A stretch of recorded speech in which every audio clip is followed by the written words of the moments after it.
ડીસાના જાવલ ગામે ખેતરમાં સૂતેલા આધેડની હત્યા, અજાણ્યા શખ્સો સામે ગુનો નોંધાયો. ડીસા તાલુકાના જાવલ ગામે ગત રાત્રે ખેતરમાં સૂતેલા એક આધેડની અજાણ્યા શખ્સોએ હત્યા કરી નાખતા પંથકમાં ચકચાર મચી ગઈ છે.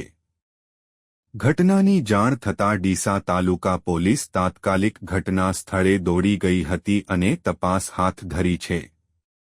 મળતી માહિતી મુજબ જાવલ ગામે રહેતા ખેડૂત ગણેશભાઈ જેઠાભાઈ ગુડોલ આશરે 50 વર્ષ તેમના સંયુક્ત પરિવાર સાથે રહેતા હતા.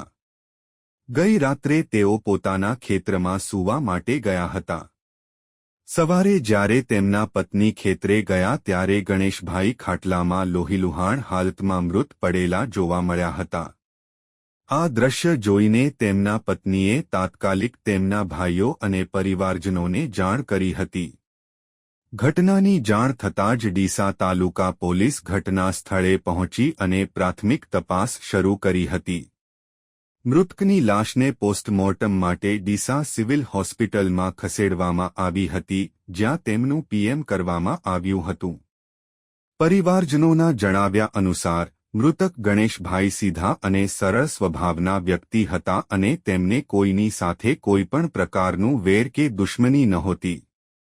તેઓ ગત સાંજે એક લગ્ન પ્રસંગમાંથી પરત ફર્યા બાદ ખેતરમાં સૂવા ગયા હતા.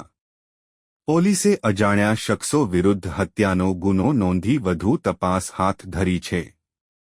પરિવારજનોએ પોલીસને નિષ્પક્ષ તપાસ કરી હત્યારાઓને તાત્કાલિક પકડીને ન્યાય અપાવવાની માંગ કરી છે.